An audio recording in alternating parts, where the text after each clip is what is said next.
used his pardon and clemency powers today for the first time since he took office. He issued 33 pardons and commuted 3 sentences. Most of the pardons are for non-violent offenses. The 3 sentence commutations are all for women convicted of murder. The governor says that he wants to ensure that New Jersey is the state for second chances.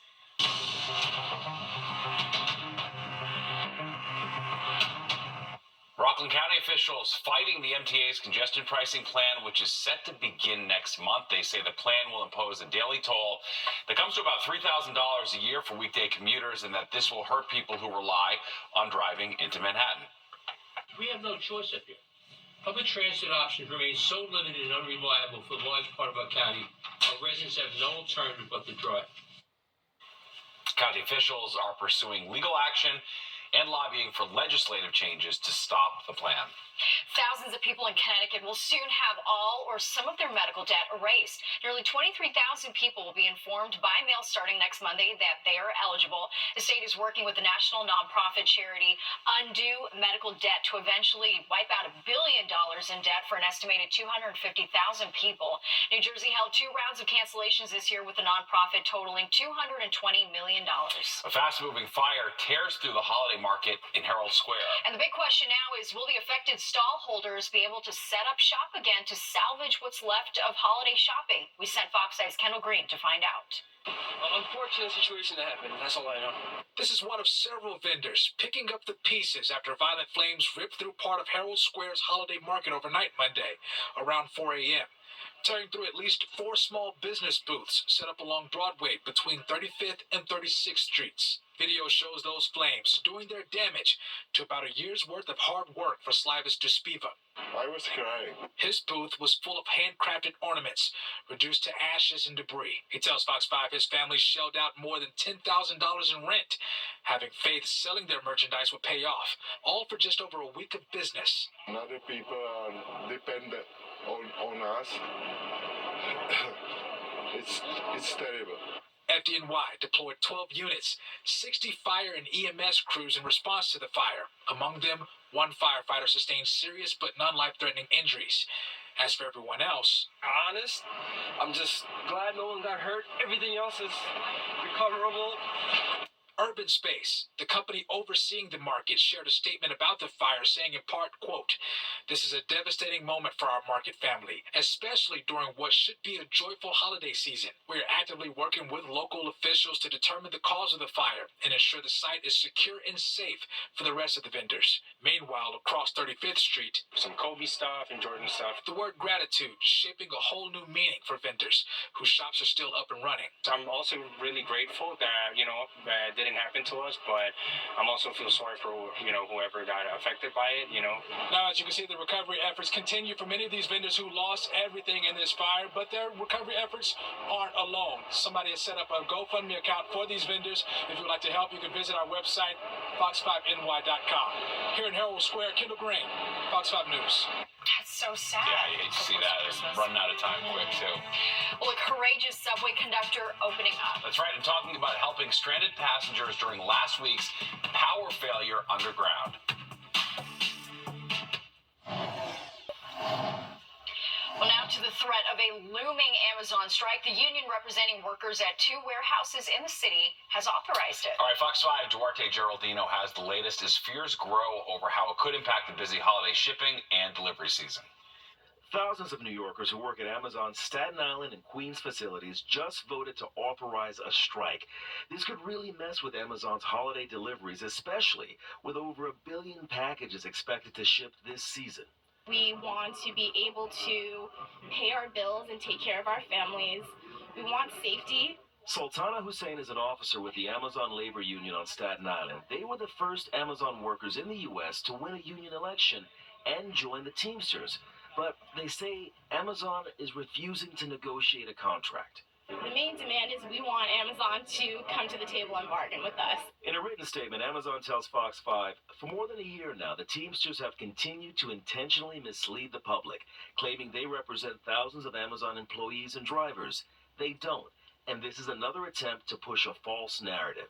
This strike authorization comes as a U.S. Senate committee released a report slamming Amazon execs for allegedly ignoring warnings about unsafe productivity quotas, prioritizing profits over worker safety.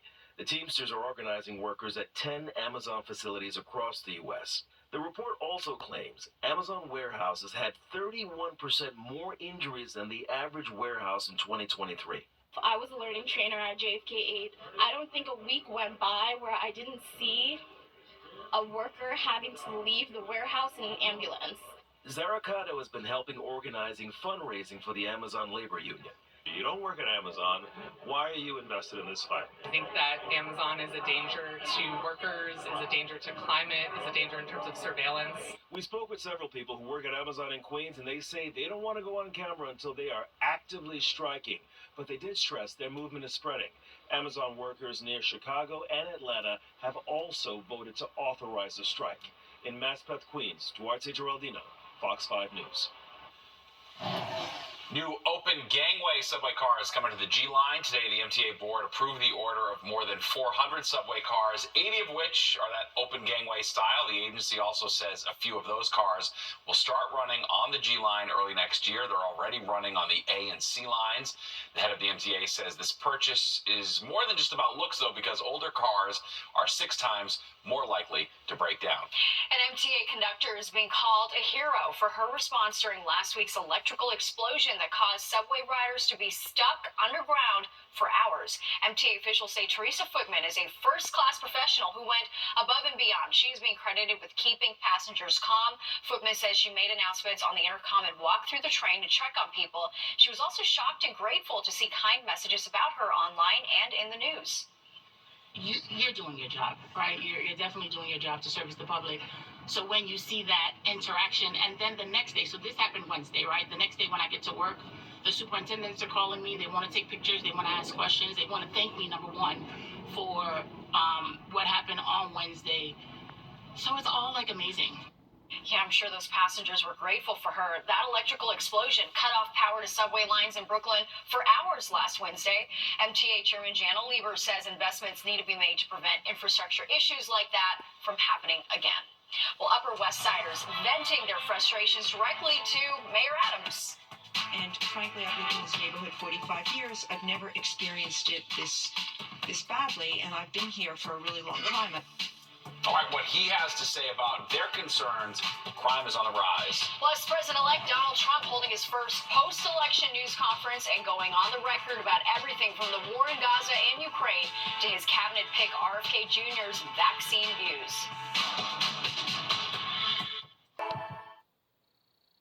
You're watching the 10 o'clock news. All right, Mayor Adams on the Upper West Side tonight, meeting with members of the community. What do most of them want to talk to him about? Crime. Tracks Fox Eye's Arthur Cheehan takes us to tonight's tense and standing room only town hall.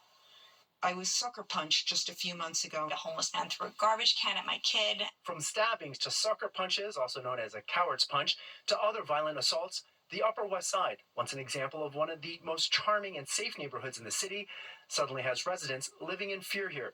And the stories are as ugly as they are personal. Lauren stood in horror when a man threw a trash can at her 9-year-old child. I don't know how to differentiate for my kid the guy throwing the garbage can, which is nothing. Is he going to be the guy stabbing him next time?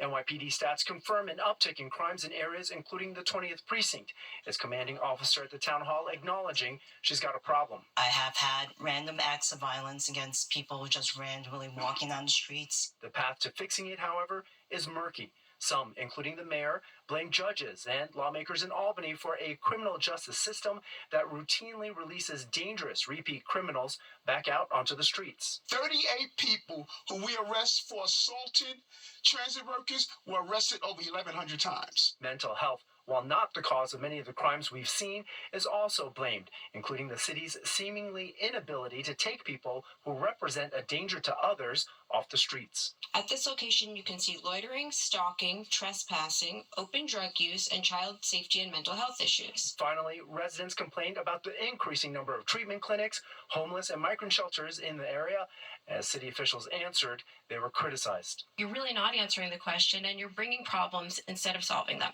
Another part of this equation is the drop in the number of police officers at precincts on the Upper West Side. In some cases, a 25% drop. The mayor says 1,600 officers will graduate from the police academy next year, although it's unclear how many will be coming to this neighborhood. And it's unclear when their arrival would make an impact on this area. Tough questions in a neighborhood once considered a gem of the city. On the Upper West Side, Arthur Chien, Fox 5 News. Memorial arrangements have been announced for a Newark traffic safety officer who died directing traffic outside the Prudential Center last week. Yairo Rodriguez was hit early Thursday morning while on duty. The driver who struck Rodriguez remained at the scene. Rodriguez joined the Newark Department of Public Safety 2 years ago and was known for his kindness, warmth, and sincerity. And 6 people recovering tonight after a wrong-way crash on the Hutchinson River Parkway. It happened shortly after midnight in Rybrook. Police say a driver heading south in the northbound lane hit another vehicle. That driver is in critical but stable condition. 5 people in the other vehicle were hospitalized with less severe injuries. Investigators are now looking into what led up to the crash. The FDA could soon ban red food dye number 3. That's in many of the foods we eat. A decision could come soon on a petition to ban the dye over health concerns. More than 200,000 pounds of red dye number 3 is used in food and drugs each year. We're talking cereals, candies, sweets, drinks, and medicines. In 1990, the FDA banned the dye in cosmetics because research showed it could cause cancer in animals if used in high doses. The research shows that the threshold for where it becomes harmful, most people and children fall well below, on average, how much they're consuming. The dye is already banned in many other countries, including Australia, China, and the UK. California's red dye ban takes effect in 2027. President-elect Donald Trump holding his first post-election news conference today. And as Fox 5's Sharon Crowley shows us, the topics included many hot-button issues, including cabinet pick RFK Jr.'s stance on vaccines and the war in Gaza. We're trying to help very strongly in getting the hostages back, as you know, with Israel and the Middle East. We're working very much on that. We're trying to get the war stopped, that horrible war that's going on in Ukraine, with Russia, Ukraine. We're going to, we've got a little progress. It's a tough one. It's a nasty one. President-elect Trump outlining his priorities when he begins his second term in January in wide-ranging remarks from Mar-a-Lago today. I'll keep my promise to pass historic tax cuts for families, workers, and businesses that create jobs in America. Any business that invests $1 billion or more in the United States will be eligible for fully expedited permits and approvals, including environmental approvals from the federal government. Trump also announcing a $100 billion investment by Japanese tech firm SoftBank. He says it will create 100,000 new jobs. This historic investment is a monumental demonstration of confidence in America's future, and it will help ensure that artificial intelligence, emerging technologies, and other industries of tomorrow are built, created, and grown right here in the USA. Meantime, Trump's nominee to head Health and Human Services, RFK Jr., making the rounds on Capitol Hill, trying to impress Republican senators. I think he's going to be much less radical than you would think. I think he's got a very open mind, or I wouldn't have put him there. He's going to be very much less radical. And Trump also said that he met personally with RFK Jr. and some of the heads of big health companies because he says he wants to reduce the middleman and try to get these pharmaceutical companies to reduce drug prices. Sharon Crowley, Fox 5 News. Well, a budget shortfall is threatening to close an elementary school. All right, now parents in one Long Island district are channeling their frustration into a fight to keep the doors open. And do you care more about curb appeal or who you might live next door to? A new app about to roll out in the city is banking on you being nosy about potential neighbors. Remarkable video. Scary stuff. Well, Long Island Elementary School is in danger of closing due to the financial turmoil in the Amityville School District. But that's not stopping many in the community from fighting to keep the school open. Jody Goldberg has more. We need that school. They are the backbone of the community, and for our children. A call of desperation from the community as the Amityville School District doubles down on possibly closing Northeast Elementary School due to what Nakia Wolf, president of the Amityville Teachers Association, says is bad budgeting and poor management of finances. There was a deficit in the school district, and as a result of that, they were trying to find ways to cut costs. It's where thousands of students have gone for pre-kindergarten for the more than 30 years it's been open. Myrna Alvarez credits the school for setting her granddaughter up for success. She is reading above the kindergarten level. A $2 million boost in state aid saved Northeast last year, but Wolf says it was a one-time thing. How it impacts teachers, we could have excessing. Nettie Santos says her daughter thrived there last year. She hopes her youngest son will be able to go. It really prepares the children, the 4-year-olds, to go to kindergarten. Amityville isn't the only district dealing with financial woes. We've been reporting about budget blunders throughout the entire region, from New Jersey to Westchester. Many districts under fire for money mismanagement. They have contractual obligations to teachers, to pensioners. Health costs have gone up. All of these things have impacted on school budgets. Amityville District already lost about 100 staff members last year. Teacher Lisa Varas worries for the students. Our main concern right now is the children, because they are not going to have a place to go. Going elsewhere isn't an option for many families that don't have alternative resources for their children. It's hard for a family of 4 or 5 to take care of the house, groceries, and then also pay for school. That's impossible. Families and faculty plan to continue the fight to keep the school open in the new year. In Amityville, Long Island, Jody Goldberg, Fox 5 News. Well, house hunters, listen up. All right, there's a new app ready to launch in the city, and the company behind it hopes you care more about who your neighbors are than the house itself. And it's the end of the year. Many of us have regrets about how we used or didn't use our vacation days. What new numbers reveal about PTO? Today's travel for. If you're in the market for a new home, the tech company behind a new app is hoping you'll care more about who your neighbors will be rather than curb appeal. All right, specifically their political leanings. Fox 5's Linda Schmidt spoke with both the company's CEO and a lawyer who's handled real estate cases and is live in the newsroom with a closer look. Linda. Yeah, hi there. Well, normally when you're buying a home, you consider things like how close is it to work, how much are the taxes, and what's the school system like? Well, soon you will be able to know before you buy a home if your future neighbors are Republican, Democrat, or independent.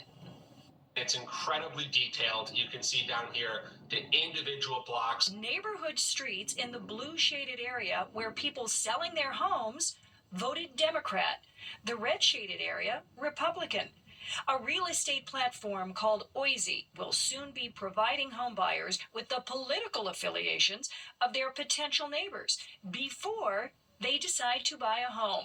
The block-by-block political data is one of many types of data that we're pioneering in a way that it's never been used before. The platform is legally obtaining the political data from election results, campaign contributions, and other publicly available information.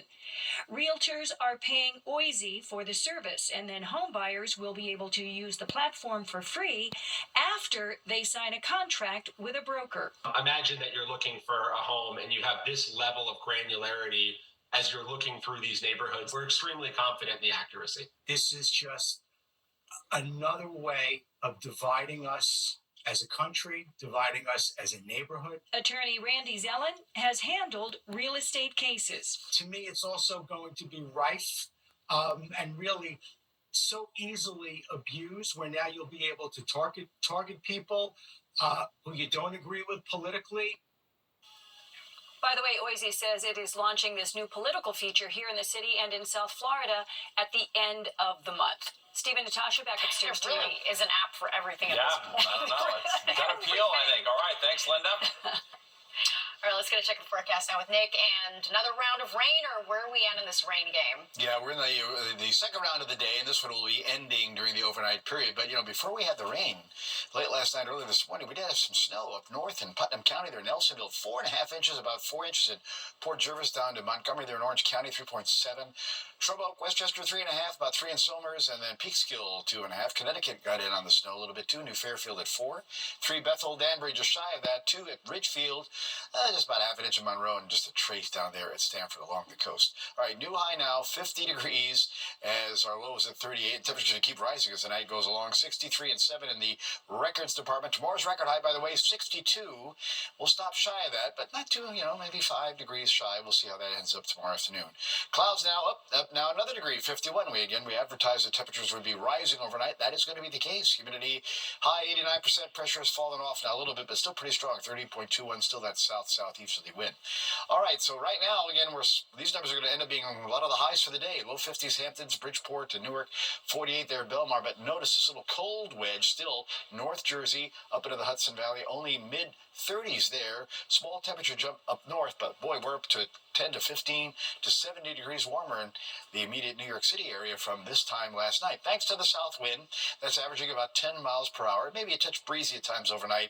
And again, tomorrow it may become a touch breezy at times. All right, here are the highs for the day. Again, some of them happening right now. Low 50s, Connecticut shore down to Belmar at 52, but it stayed in the 30s again. North Jersey up there towards Poughkeepsie and Dutchess County, Hartford, a little chilly in Boston today. 40 Albany, 30s only State College, but 50s Atlantic City. Look at this little cold wedge going right on down the Appalachians here. To the west of that, it's in the high 50s. There's a little warm front sneaking through here. And when that warm front moves northward overnight into tomorrow, we will see our temperatures go right up into the upper 50s as well. So we have, again, the rain coming through. Notice, again, it's not very organized, but it is going to be moving through as the night goes along. The wide view shows where it comes to an end. And that's located again here now, moving through Ohio and extending right on down to about Memphis. So that's the line of the cold front coming through, and it's marked here on our surface map. And there's the warm front coming through. So first the warm front moves by. That will give us those jump in temperatures. And ahead of that front now is the rain that's moving through. So the rain gets out of here first part of tomorrow morning. Clouds then will give way to some sunshine by late morning into the afternoon.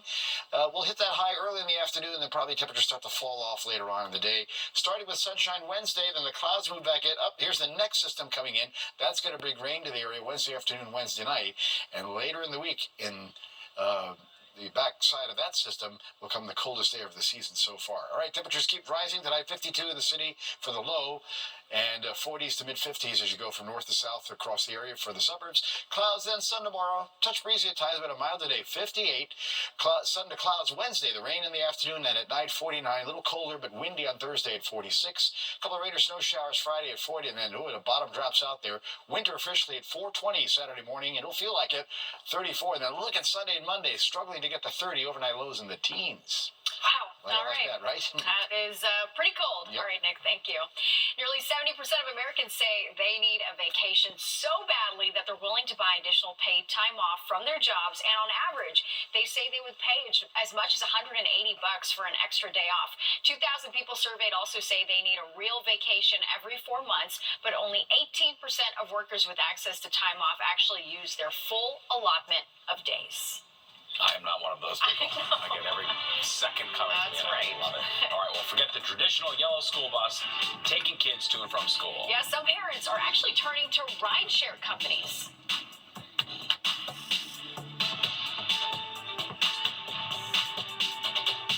Kids to school, it seems a growing number of parents are going with rideshare companies over the school bus.